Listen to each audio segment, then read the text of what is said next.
Caffeine. It's a Porcupine Pundit production. It's for entertainment option, fun only. It is not meant to be educational or informative. The viewer becomes informed, educated. It's no fault of ours, since it's not our intention. And oh man, I love it. Perfect. Yeah. Hey, I gotta say, this is I always start out with today on this day, and this is this has nothing to do with Brenda Bethune, but today was Caligula's birthday. Okay. So you cannot nail us for that. 1886, first major earthquake recorded in the eastern U.S. Really? In Charleston, South Carolina. Yes, I know. We have a fault line here. 110 die. I believe it runs right through Myrtle Beach. Actually. That's right. Giant fault line. That's right. 1897, Thomas Edison patents the kinetoscope, the kinetographic camera device producing moving pictures. Okay. Yeah, which brings us fast forward to all the technology that seems like a history that puts together David Huck's productions, and so now we can trace it back to where the fault lies, all the problems we have in this movie. So we're using the word as fault, like the little catchword. Yeah, like the duck comes down, and I said the word. The word fault. of today is fault. We can make it a drinking game. Yeah, that's right. If we say fault, you take a drink. It works. Here we go. 1911, the Sullivan Act requiring New Yorkers to possess licenses for firearms small enough to be concealed comes to effect. Also a great handgun. Yeah. 1911. Really? Since things have changed in New York. It's a historic, beautiful piece. 1919, John Reed forms the American Communist Labor Party in Chicago. Weird. Yeah, I mean, and then you have, what was it, 2018, the new Republican Party tries to usurp it. 2013, the first NFL Chicago All-Star game. Chicago Bears 0, All-Star 0. Bears still can't score. Packers fan. I mean, come on. Oh, there you go. There. No, not just a fan. I'm an owner. I have my one share. Oh, dude, that's really good. Isn't every season ticket holder a share? I think it's a birthright if you're born. That's right. Here's a factoid with that. I did the wedding photography, and I'm the family photographer of their new GM, Brian Cook. Brian Cook? Oh, man. He vacations down here. We're done talking. He's going to football's in 3 weeks. New topic. Forget the book. Yeah, Get me and Tom the microphone. You guys do that. No, Brian Goodicust, I've been his family photographer for, I would say close to maybe 15, 20 years. Okay. So he got married in Myrtle Beach. He was originally a football scout for the Green Bay. Mm-hmm. So he did all the college games in this area. Yeah. And it shows you what a great organization the Packers organization is, because he started out so-called as the lowest he could go, like a scout, sure. Yeah. Worked his way up, and now he's a general manager. But I've known the family for years, did their other family members' weddings, been to Wisconsin, but he has his roots here. He got married here. So I've been friends with him for a long time. And then all of a sudden, I mean, he's super famous. Yeah. There's a few GMs out there that are widely known. And the Green Bay Packers are the quintessential beginning of football. That's my mecca, to be able to go to Lambeau one day. Yeah. I went to a Browns Browns game with my in-laws just because I love Jim Brown. I want to take him to Lambeau. I want to take you through the Packer Hall of Fame. I'm well aware of it. My family all lives in Illinois. My uncle lives in Wisconsin. A huge Packer fan. Yeah. 1949, Richard Gere is born in Pennsylvania, in Philadelphia. 49, man. How come he looks better than I do? I could say something, but but there's a lot to be said about the spa. Yeah. Exfoliate. Yeah, that's true. 1949, Richard Gere. 49. Jesus, I'm older than Richard Gere. That makes me sick. Okay. Oh. Yeah. 1976, George Harrison found guilty of plagiarizing My Sweet Lord. Yeah, what a joke. That was such a joke. My Sweet Lord. 1994, Pentium computer beats world chess champ Gary Kasparov. Mm. And I can't even get this Pentium to boot up when I my computer went and so I had to bring in something, at the last minute, like what was it, 2 weeks ago when we first started doing this? Yeah. And so I had to get a last minute computer, and I have been just wrestling with it. Plus I never use Windows. I always have Linux on it, and so I've been just going through it. 1994, the Provisional Irish Republican Army, Sinn Féin, declares ceasefire in Northern Ireland. Wow, it's been that long. I know. Wow. And 1997, Diana, Princess of Wales, dies in a car crash. Yep. I still have people to post about that. That it's amazing that somebody that I guess I think it is a peripheral member of the royal family, but it just seemed like it was. She made us all royals, though. She was so I mean, I remember. I don't care about the royals, but I remember that because I actually woke up from surgery in my back at San Diego Naval Hospital, and I was trying to figure out what was going on because my TV was all, and there wasn't a channel that wasn't talking about it. And she was one of those. She was a commoner that became, like we just talked about with the general manager. There's your commoners and there's your people. Royalty. Yeah. And she gave everybody an opportunity to see that could happen. Yeah, I could see that. Absolutely. Well, now that we've got Gene Ho, yay, Hey.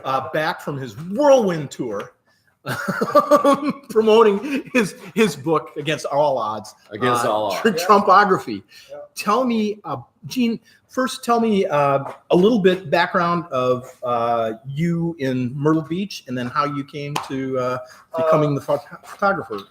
This year, or this year was, I think, year 28 that I've been a professional photographer in Myrtle Beach. Everything got started right here. About 4 years ago, had a chance to take a picture of Donald Trump. This was before he was running for president officially. Mm-hmm. Took that picture. There were other people there. I think Ben Carson was there, Ted Cruz. I like Trump. So he was the only one. I took my pictures, sent it to him, and just thinking nothing of it. Like, here you go. Then he hand wrote me a note back that says, "Hey, Gene, love the photos. Thank you." Basically from there, got the call to do an event for him. And then 2 years from day one, like probably 3 months before he even started officially running for president, till the very last day, I was his photographer. Oh, man, It's a What crazy fun. story. It's a great story. Again, Yeah. a commoner. Gene, what Beats was it the up. name of the young girl here who did the Make America Great hats and stuff? Do you remember that? There was Jerry.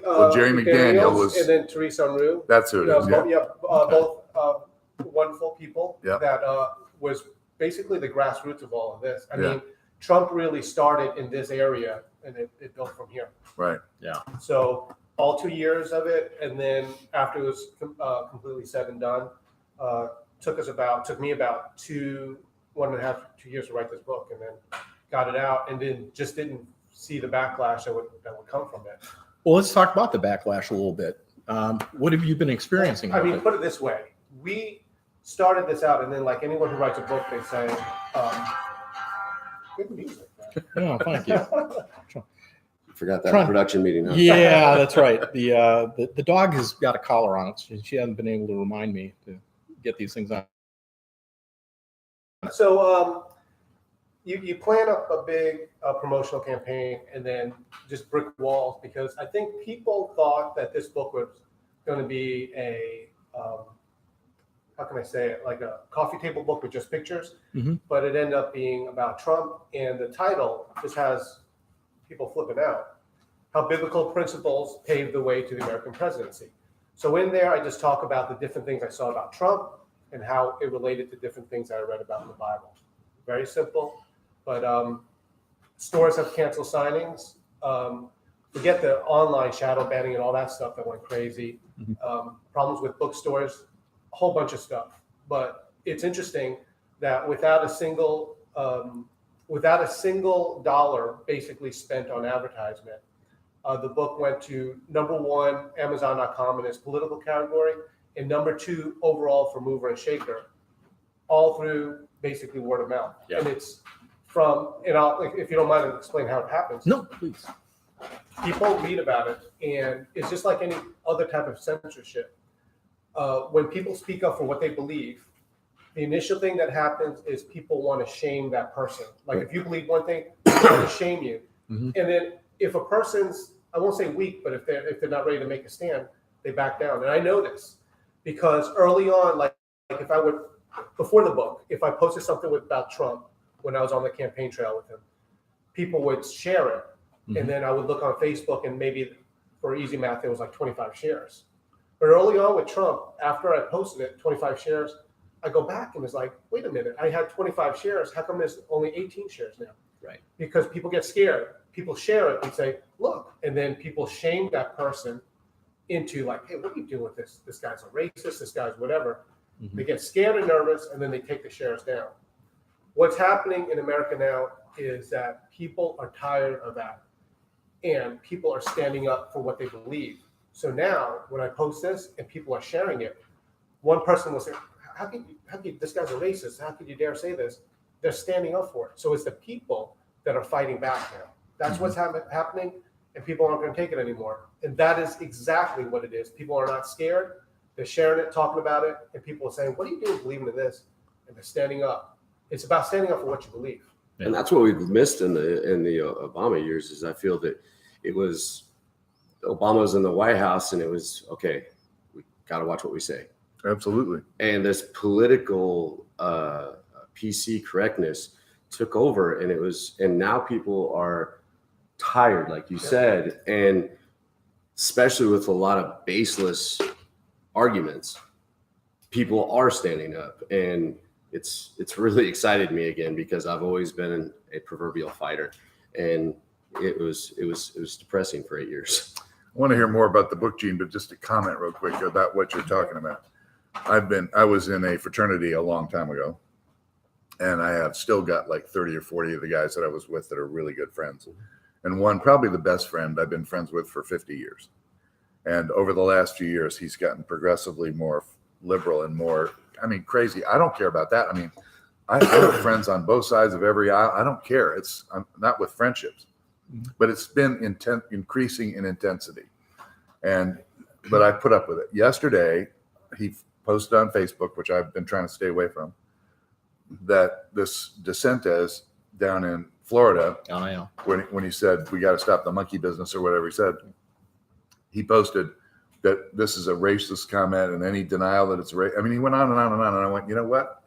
I'm going to do this. So I posted on there, look, after 50 years, it's over. Our friendship has ended. I'm really sorry about that. His kids grew up with my kids. His wife and my wife were good friends. But I'm not going to sit there and let him call me and all conservatives and all Republicans and all Americans who don't agree with him a racist because he used the term monkey business or whatever. This is absurd. And we're in a world of trouble right now. This has got to stop. One thing that happened in Florida during the election, the night before the election, my dad said, well, how do you think Trump's going to do? I said, he's going to win it. And my dad said, which a good thinker, he says, no, he's not going to win it because he'll never win Florida. And I told my dad, I said, Dad, you don't understand how this is working. When I was on the campaign trail and I would go to breakfast somewhere and we get our food, and then of course the conversation would start, after I get our food. Said, hey, what are you guys doing? And it was like, okay, well, we're here on the Trump campaign and all this stuff.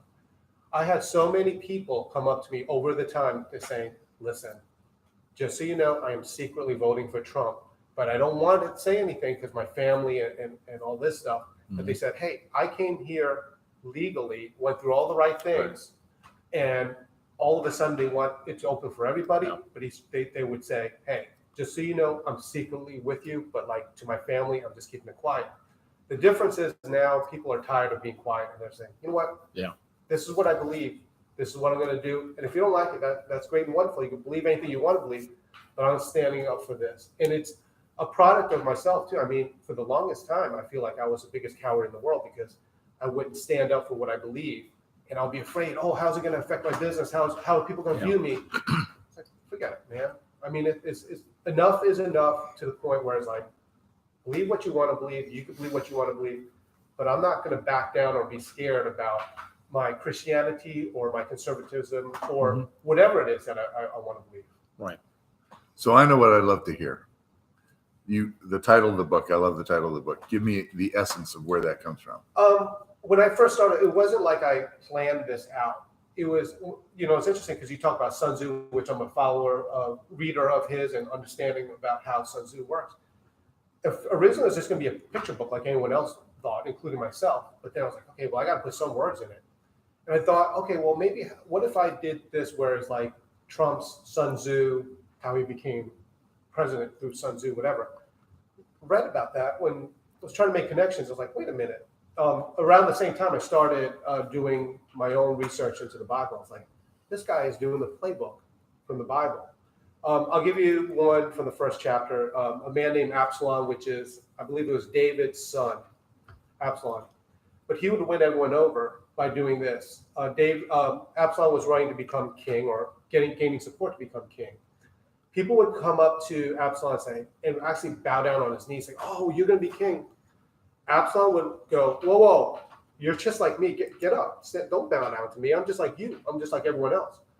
Everyone's like, oh, this guy's not like what we talked about, some high up person. He's just like us. And he gained a lot of followers that way.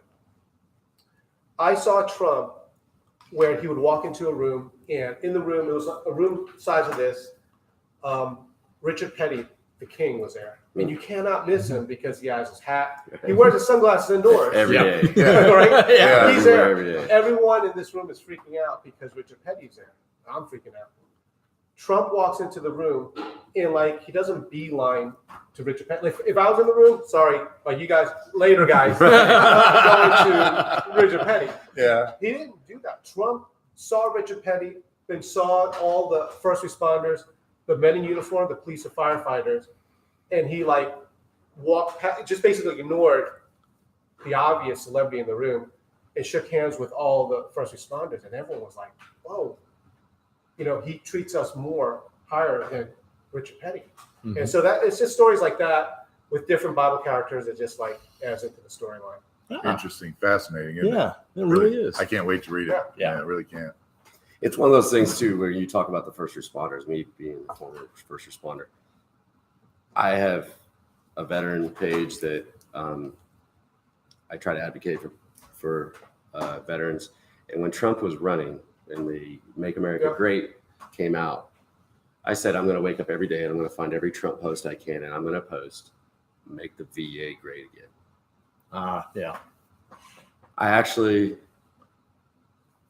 had some people from the Trump campaign say thank you, and I'm like, just do it. I don't need you to thank me, just do it. Yeah. And I want to say this because our local officials do it with police and fire, our federal legislators, senators, they do the same thing. We're a campaign Mascot. That's I know that's a great word because that's how we feel. Exactly. Yeah. It's one of those things where, and I remember that. I gotta tell you, Donald Trump was really hard for me to take in, and my beautiful wife, day one, he's gonna win. And it took me a while to articulate that and come around, and he has done more for the VA in trying to push what we're doing at the VA and make us as veterans feel that we are the proverbial hero, or that we fought for our country or what have you, served, than anybody else. And there's been a lot of former veterans that go to Congress and whatnot and do nothing. That's true. And again, going on with the whole mascot thing, what is terrible is that they bring everybody out. They tramp them out there. They get the photo ops with them. They say how much support they're going to have, shaking hands and so on. And then behind closed doors, send out messages saying, if you say anything against the government, against us, or anything else, you're going to lose your job. Yeah, and that happened here. Yeah, Certainly did. Yeah, that's where you guys met me. Yeah, exactly. And that is Trump, and I've never met him. I hope someday I do. I did hear that he saw my video though, from a friend that is close to him, and I gotta tell you, I was pretty arrogant for a couple days. I was like, Bug firefighter made it all the way up to the president. That's, you have arrived. And the day I get to shake his hand, if I do, it'll be a pinnacle of what we're trying to accomplish. And veterans, you know, are getting the better care. We are way far away. But I've always said universal health care. If we can't take care of 0.01% of our population who we have a undying need to because of their service, how do we take care of everybody? Yeah. And it's one of those things where it can be flip-flopped all the way to depending on what party you're with. And that's sad too. Sure. Yeah. So real quick, Gene, I can't wait to read the book, and I hope everybody does. But I want you to know that you're about due to start writing a second book and take more pictures, because Horry County has become, if you think this used to be the Banana Republic, it's just getting started. You can have a field day around here for the next 2 years and maybe publish a bestseller about the craziest place in America. Hey. Yeah, I friended you 2 weeks ago. Just go on my page. I'm a former military guy that sits in my garage cleaning, just making sure everything's right just in case it's gotten heated around here. Little housekeeping today. If you're hungry, fellas, today is Kate Cran here at Fresh Brewed Coffee House is going to have tacos. So Give me tacos or give me death. That's her. I'm down. That's that. one thing I think we all can get behind. That's it. I'm a fan of some tacos. And we've It's not got even Tuesday. No.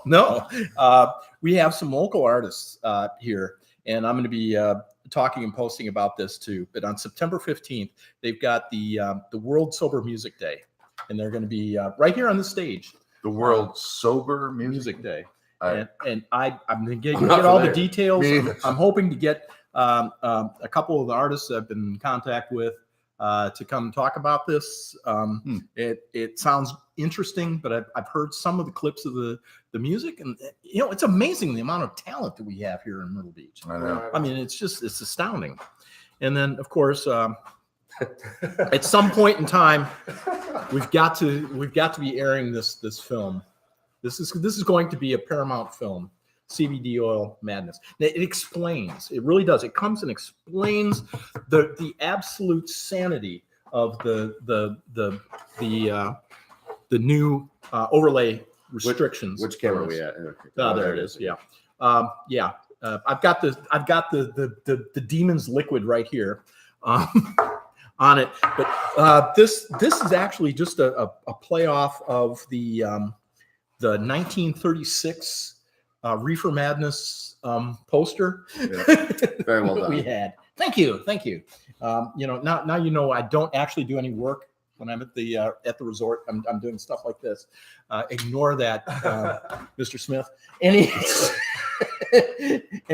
Mr. Smith, I know a guy. We're I always love this. This is part of their original. Women cry for it, men die for it. Look, are we on that subject now? Or I don't know. You want to? Go ahead. Just briefly. All right. What happened? Do you get elected to city council here and then you leave your brains at the house? It's a mandate. Because all over the world and all over America, every doctor or every medical professional will tell you that is the cure or the help for almost everything that never had help before. I have a good friend who has epilepsy, and they haven't had a seizure since they started taking it. I mean, what do they think? I think that they stop the ball at some point, and they're going to be fine with it. No, did you hear that they chased away? Okay, we've been supporting a facility for having conventions. And I mean, the taxpayers have been supporting this facility. Right. It's bleeding red ink like you wouldn't believe. Yep. And so what did they do? The city manager turns down a meeting that was scheduled to go in there from agriculturists. Oh, the convention. Yeah, I read about that. Hemp growers. And not marijuana growers, hemp growers. Hemp has been a part of the industrial I don't know the word right now, but hemp has been a big part of everything industrial. I think the actual person that they were talking to, they do hemp for Boeing in their fiber. Yep. And we get rid of it because we're telling industry, possibly Boeing that comes to this convention to look at these different ways that they are growing hemp and stronger hemp and all that, to go away because we want to sell more Bud Light. I mean, But Chad, it has nothing to do with tourism. What do we want that kind of business for? Look, This is only tourism here. I'm a realist. I get tourism makes things happen, but I think that's exactly where we're at. Is that tourism make things happen for us all here? So we're not a poor county. But you can't Those put of all us your that eggs wake in one up and basket. put the gas in our car, we're not seeing it. It keeps going back to getting more tourism. Well, Gene, a few minutes ago, said it best because he was talking about all the talent pool that we have, right? Mm-hmm. You know, I've made this case before. I think you and I have talked about it, Yeah. but I would say, you know what? We have the population of Horry County is over 300,000 now. If you add Lower Brunswick and part of Georgetown, we're looking at 500,000 people easy. I'll guarantee you there are 20,000 people that live around here who know everything about everything. And all you have to do is say, we would like your help. And instead of going in front of city council while the clock starts with your 3-minute countdown, and then they pull a gun on you if you keep talking. Yeah. Bring them in, man. These people are expert photographers, experts at police, fire, and rescue, experts at whatever your field is. They Just all for the record, came here guys, I never because, said I was an expert. but we got people who big thing in know the fire about these things, okay? And we don't tap those resources. Here's I'll just weigh in. I think, guys, I'm familiar all with what's happening. It's hard to live here and not know exactly what's going on here, and what's going on with the pushback and everything else. We all live here. I really think that everybody needs to like sit in a room like this Mm-hmm. and just talk and hash it out and say, are you for making this place better, or are you for making this worse? If Brenda says, okay, well, my vision for this is to, do the overlay or whatever, okay, let's talk it out. But I think that right now we're so divided. Without getting into it, I'm on Facebook. Sure. I even know what's happening with the two main players and how someone owes someone money. We all know what's going on. Okay? Right, sure. We're not stupid. Like, we're not going to sit here and pretend we don't know what's going on. Right. But that movement is starting to be divided because it's, of things. If we are going to be making this place what it deserves to be, better than it could be, we have to sit here and talk about it and put us all in a room and just Like a town hall. Thank you. There you go. Yeah. Gene, were you born here? No. And you know what? I was born in New York. Okay. First generation American. I know that because I was really the first generation or the last generation where the pushback on the prejudice against Asian Americans, Chinese Americans, I was the last vestige of that, where when I was growing up, I got bullied. It was okay, I guess, for people to call us different things. But right after my generation, just a few years after that, the community embraced us a little better. So when I first came down to Myrtle Beach when I was 18 years old, this community loved me. There was no prejudice, there was no hatred, there was no nothing. And so I consider Myrtle Beach my home. And since then, I've loved Myrtle Beach. They have welcomed me. And that's why every time I go out, when I'm on tour or whatever, I always go back to say, this place is a great place to live. I get it. We are in the process and the growing pains of trying to figure out how we could best grow. And I do see points about what's going on, and I'm not oblivious to what's going on in our own beach. It's divided right now. But I really do believe that it just takes us sitting in a room and saying, hey, I like your idea, but what can we do differently with this? And I see points on both sides, and like, I have my opinions on things. But I think it's us going in a room saying, listen, I understand your point, but I don't think that's the right direction. And that's what And you're not the enemy. If you disagree with something, it's not that you're the enemy. You have a different opinion. And it may be one that's valid and worth thinking about, worth considering. Yeah. I've been here for 25 years. And I've been called somebody from out of town routinely on Facebook. It's like, what? I chose to move here, and I moved away for 2 years, and then I moved back because I liked it better here. I'm not an outsider. I want to be here. If being born here is the qualification for caring about Myrtle Beach, that's crazy. I mean, so, you know, anyway. Archaically crazy. Yeah, absolutely. Well, that's a great idea. And it would be one that maybe when you get a chance, you take your 2 minutes and 59 seconds at city council and say, Is that what? oh my Yeah. goodness. Yeah, And- they had an attorney that was trying to They wrap cut up him right. off in the Yeah. middle of his presentation on behalf of a bunch of stores. It was like, wait a minute, Merchants, yeah. there's no reason to cut anybody off. We're trying to help, you know? Yeah. And I know this may surprise people that do follow me. I'm not an antagonist. I'm not. There's a difference between somebody that'll stand up. And I said that from day one in my first press conference ever when I had it during the Gardner election at the warehouse. I said I wasn't going to sit down and shut up anymore because the 2 minutes and 35 seconds. Yeah. I picked Burgess because I knew how that form would run. Right. And I needed to set the record straight. The local media interviewed me, never aired it. Yeah. Yeah. Come to whatever conclusion you want as to why that happened. See the book. But I absolutely agree with Gene. I absolutely believe that we need to get together, and me too. Drop the venom. Drop the venom. Let's. It's hard though because we can't get people in a room, and it's real easy to sit behind a computer and come at people. Well, that's it. And then there's this knee-jerk reaction for a defense. You know, Absolutely. anytime that there's somebody says, you know, I'm challenging your opinion, especially as the people are sitting in government, it seems like, and especially in local government, you say, I'm challenging your opinion. They say, oh, that's a threat. I feel my family is being threatened and everything else. We've got to come up with rules. Right. And you're like, this is not a threat. It's just a change. It's a difference of opinion. And let's see, they said there's threats. We need to have rules. We need to have decorum. And their decorum and so on is so subjective is the best way. And that's what the other thing that drives me nuts is we've got such a subjective government that we've set up. Instead of having written down rules so we can understand how to play the game, because the rules are written right there. In business, we don't even know what kind of sign we're allowed to put up until we go up in front of a group of people called the Community Appearance Board.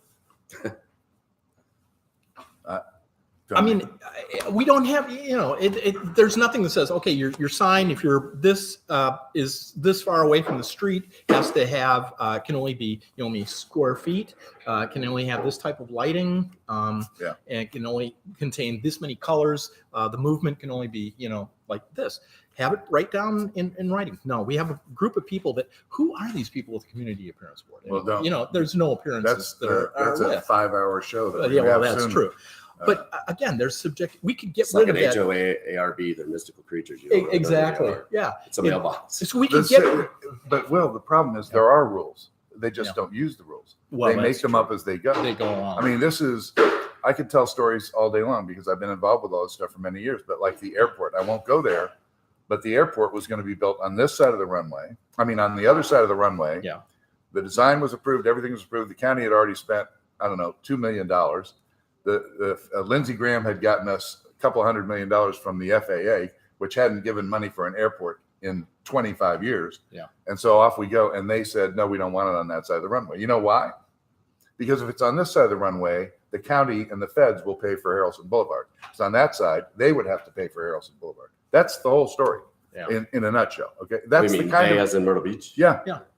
So, and of course, the problem there is that the city owns the county runs the airport and the city owns the land, or vice versa. I forget which it is. So, no, you had it right. The first we don't have all day here, and there are a couple of things that I think need to come up today. It's okay. Is that okay? Yeah, go ahead. Take a roll. We have, I've been involved in, tragically at some level, I've been involved in political consulting for 40 years. Okay. I do almost all Republicans because I'm very conservative. And so I feel I'm uncomfortable.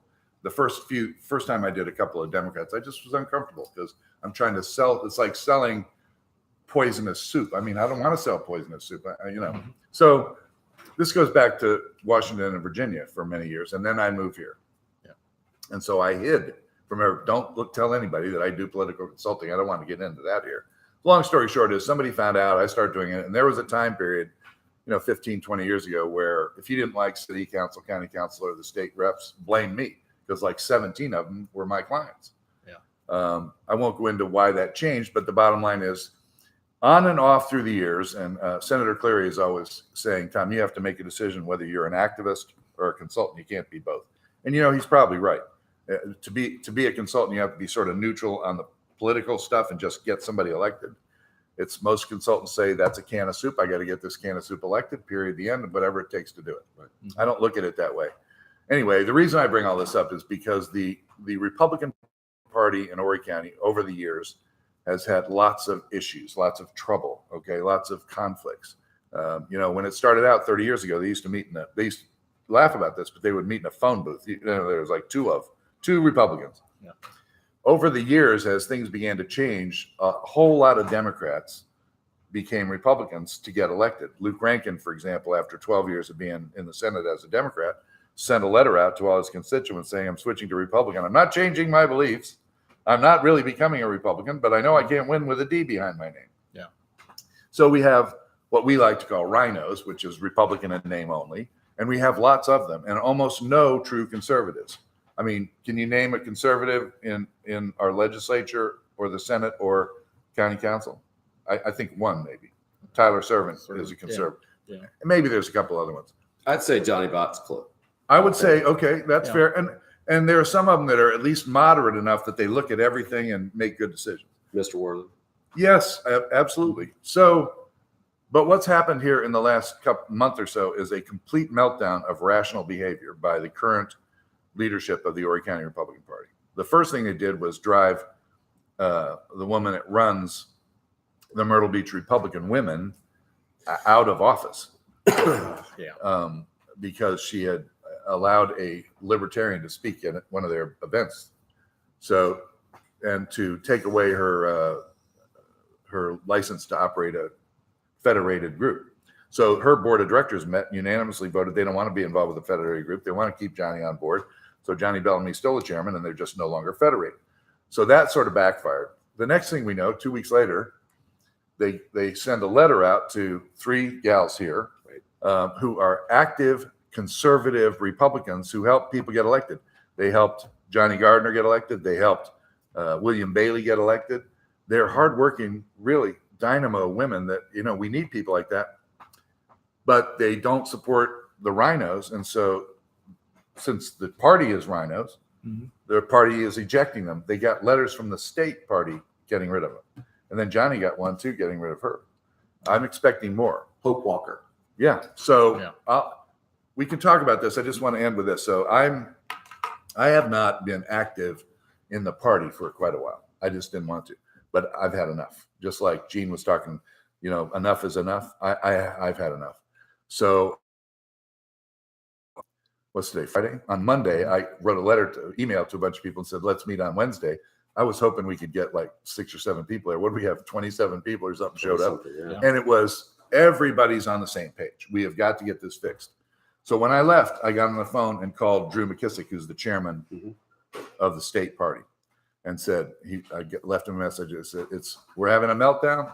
You need to come meet with us before this thing gets completely out of town. Do you think he's called me? No, he hasn't even called. Wow. So the party is going to implode sometime in the next few days, and it'll probably break up like it did 20 years ago. The whole thing just disintegrated. 2 groups were formed. And this is just really great. Right when Donald Trump needs a strong Republican Party everywhere to make sure that we elect or re-elect our legislators and our congresspeople, suddenly we don't have that here. It's just insane and it's just wrong. So that's too big of a speech. But you all need to know the background of that. And if you know a conservative Republican, tell them we need their help. I mean, it's that simple. On the Trump level, that's the one thing that this state, this county, it's Trump. I don't see Donald Trump having a problem in 2020. Right. I really don't. What bothers me is the absolute hypocrisy of our own state and local officials and elected officials that we're doing what Trump said to do: drain the swamp, drain Conway. I said it for months. Yeah. And the thing is that we're supposed to hold these people accountable. Donald Trump went after his own AG many times. And the thing is, just because you're in a party doesn't mean you have to say, well, let's see, you're a representative and I'm okay, so you're just allowed. No, that's not what this is based on. No. And I hate to see the Republican Party implode. That's not what my goal is in any way, shape, or form. It would be really nice if we could talk. I really thought what he said was cathartic and real, and I believe it myself. And it shouldn't implode. It should be like, you know what? We need to talk to these people. You need to talk to Cameron. You need to talk to me. Yeah. I'm 42 years old. I keep hearing that the Republican Party meetings that they have at HTC are getting smaller and smaller and smaller. And Last smaller. month, 21 people. That's not even a quorum. They haven't had a quorum in No. 3 months. And what's the average age? I don't know, 60. Now go to a Democratic rally. I know. You've been around the Washington scene. How many people were out there protesting when you were doing your thing that were probably not over 30? Yeah, well, I think what it boils down to, and I get it, I do get it with that. Not to go against what you're saying or whatever. My whole thing with draining the swamp is like, I know that not everybody that is currently in office is a swamp or is bad. Absolutely, I agree. I think like it would be great to say get rid of everyone. Let's just go get new outsiders and come in there. And I'm not saying like I'm super establishment guy or whatever. I'm just saying, hey, I think it's our duty to go to these elected officials and say, hey, these are the things that we believe. These are the things I know how this place works. Okay, so I know how things are. But my whole thing is not to say that, hey, we're going to get new candidates to do this.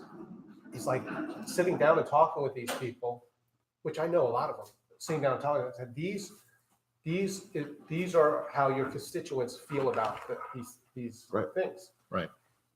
I mean, it's just interesting. I've been Governor McMaster's campaign photographer. I know the guy. I love him, and I know that people. And I know this discussion isn't about him, but I know him very well. I know his family. He's a good guy, and I get it. He's been, I won't say a career politician, but Right. he probably might be. But he's been in there a long time. But I think it's a matter of getting really good people, and if they do have opinions different from what we thought, it's to go to them and say, listen, these are the things that we feel that we need to do differently with this area, and see how they are. And then if not, I mean, I'm not above voting them out. I'm with you too. It's ideas and opinions over people. If I don't mind, I mean, if you've got somebody in there that's got a different opinion in government, but they're open to changing their opinion by listening to the constituents about, hey, the situation has changed, so you may need to change your opinion. The climate has changed. The facts have changed. The situations have changed. It's time to change the game plan. Not just listen to where the money is coming from, not just listen to where, I don't know, your best friends' influences are coming from, but what the people are telling you. And we've got to put ideas ahead of personalities, I guess is the best way to put it. If it works better, do it better. Look, in the old days, real Sure, quick, just sure. in the old days, I noticed you've got that litmus test. In the old days, the Republican Party everywhere vetted candidates. Okay. Yeah. And if you wanted to run as a Democrat or Republican or a Libertarian or whatever it was, you had to get approved by those people, Right. because you're using their name and fundamentally their platform. Yeah.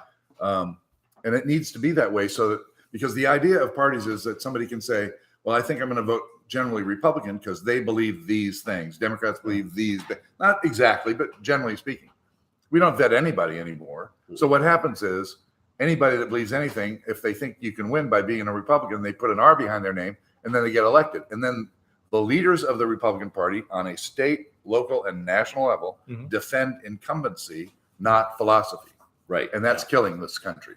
You have to defend ideology. My whole thing is with going along with that is I'll give you an example. If I could plug it, this Monday for Labor Day, I will be at 810 Bowling Alley in Great. Market Commons. Oh, okay. Yeah. It's 9 a.m. Liz Calloway is going to interview me there. Super. Neat. I think it's crazy that like there's a bookstore just right down the road. My whole point about this is like I disagree. I'll get into that Monday, but I'll disagree with people. I've disagreed publicly on Diamond and Silk with Facebook. Facebook now has softened, relented, or whatever it is, but they're allowing me to run ads now. Diamond and Silk, they have so much power. It's incredible. It is incredible. My whole thing is, do I have a problem with Facebook? Yes, but if they, I don't want them destroyed. I just want them to say, this is my opinion. I want to accomplish this, and then is now working. So like to me right now, like Facebook is not my biggest enemy that I'm trying to do. Right. Fight. My whole thing is, I get it.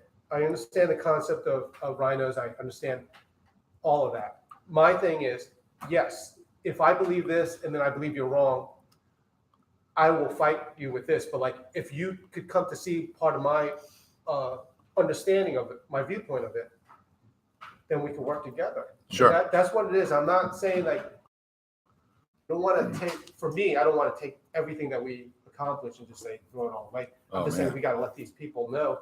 These are the things I believe. I get it if you believe something different, but like, do you understand? Like, basically, it's like when you get an argument with someone, and it's like, all I want you to do is understand my viewpoint and not make me sound like I'm crazy. You don't have to agree with me, Right. but just Yeah. hear It's me. like, give me a break. I mean, Yeah. So, Gene, here's an example. It's going to be a stretch, but let me throw Sure. this one out for you.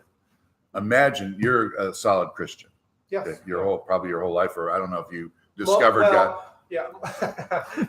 Well, I will say I believe in Jesus. I Okay. believe in the Christ. Okay. I'm not always, and today, always matched up to the same Well, level I that I mean, hope that I wish think I that's could. pretty much true of I think all it's of us. Yeah, I think that's something we're all trying to accomplish. But Okay, so but yeah, this is a okay. real stretch what I'm going to Sure. do here. But here's what I would say is, although I agree with what you said, and we do need to work together, here's the difference. Okay. If you're a Republican, a Democrat, a Libertarian, a Constitutionalist, whatever, that would be like you're a Muslim and you join the Christian church because the Christian church people go bowling together and you want to go bowling. You're not a Christian. You just joined the church so that you could accomplish what you wanted to. You don't believe in what they believe in. You don't do what they do. You don't believe in Jesus. You don't believe in being good to people. I'm not saying that's what Muslims are. Right. But so now let's put that in political parties. The reason for a political party is that they believe the same things. And so when they're dealing with Democrats or somebody in another party, they can argue their points and get along and meet in the same room like you're suggesting.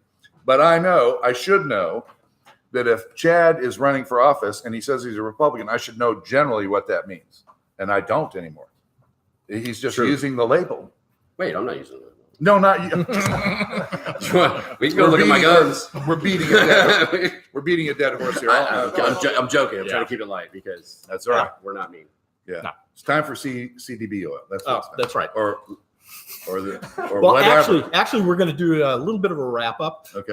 Next Friday, please, guys, come on back because the conversation we still have like a buttload of things we That's- want to talk about, Yeah. and buttloads, pretty good. But It's if not you one of can- the 7 dirty. No, words. it's not one of the 7 dirty You words. know. But on that thing, I would love people to show up next Friday here at 9:30 wearing the most offensive T-shirt you can pull out of your closet or create. Are we in the overlay district? Well, that That's doesn't happen until that's January. on Christian. Yeah. Me and Gene are trying to move man. our way up. I deserve that. Nope. And the reason I say that is my beautiful redheaded Italian wife purged all my fun Fun shirts shirts. the day I got married. My stuff's ironed and it lives in a spot. And I love you with all my heart. Thank you. And anything you guys want to bring up for next Friday? I'll tell you what. I have a suggestion, and we're always going to have controversy on your show. It's just part of life. Well, I'm a backcrap crazy libertarian. That's why. But Gene has introduced a thought What'd you say, Chad? He's even got kind of an evil laugh. Just put it out. I've known a lot of Marines, and it's like something that gets passed out like that. You're always wondering when they laugh like that, what's going to happen. I like it. love it. Because all of us have those ideas. It's just that they don't want to listen. All right. And so this gives us an opportunity to air them. You know, I think that would be great. I like it. We'll just And- post that out too. I would like to say, because it really resonated with me with what Gene said.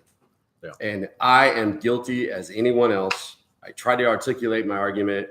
I've actually made friends with people that I have argued with and on Facebook, and has become a friend. And there's no need to denigrate people. Right. Yeah. The guy that got put away for life yesterday for the Sun House murders, denigrate him all you want. I'm in. Mhm. Way to go, solicitor Jimmy Richardson, by the way. Yeah. Great job. But we need to come together and we need to try to listen. I watch MSNBC every day. Drives my Yeah, wife I do. crazy. So do I. But I do it so I can articulate an argument without having to go to my dirty bag because I don't have anything. Yeah. And I would love for us to figure out a formula. And I think, Gene, it would be great if, I'll work with you. I would go there, and it's scary for me because I don't know if I want to be on that stage because there's other people might come out and come after me. But at the end of the day, I stand up. I'm not saying I'm right all the time, but I would love to have articulate conversation without the mean-spirited behind it. All right. Where do we get this? I have a website. Well, you can get it at Amazon and Barnes and Nobles online. If you're local Market Commons, they Okay. have it there. But the website is TRUPography.com, but there's a dash between Trump and ography. Okay. So Trump-ography.com. Mhm. Check it out. Great. Thank you very much. Excellent. For having me. Hey, man. Thank you so much. Fan Network, they still have Water Cooler Wednesday. That'll be on this Wednesday at 12 o'clock. That's the 5th, right? 5th of The September. All right. And as you can see, we're trying to continue to up our production quality and Yeah, look get at the this word thing. out. That's not Well, wait. So you up your production quality, but you lower your guest quality, which is not. Hey, wait, this is our first time here. I felt mine got moved up because to me. Oh yeah, right. Yeah, way to cover up. it's a pretty big deal. No, excuse I was glad when he said you should come on with us. excuse Tom Heron. I've been on CBD He's oil. been on CBD I oil. can't even vitamins. 2 shots of espresso and some CBD. All right, take care. See you next week. Perfect.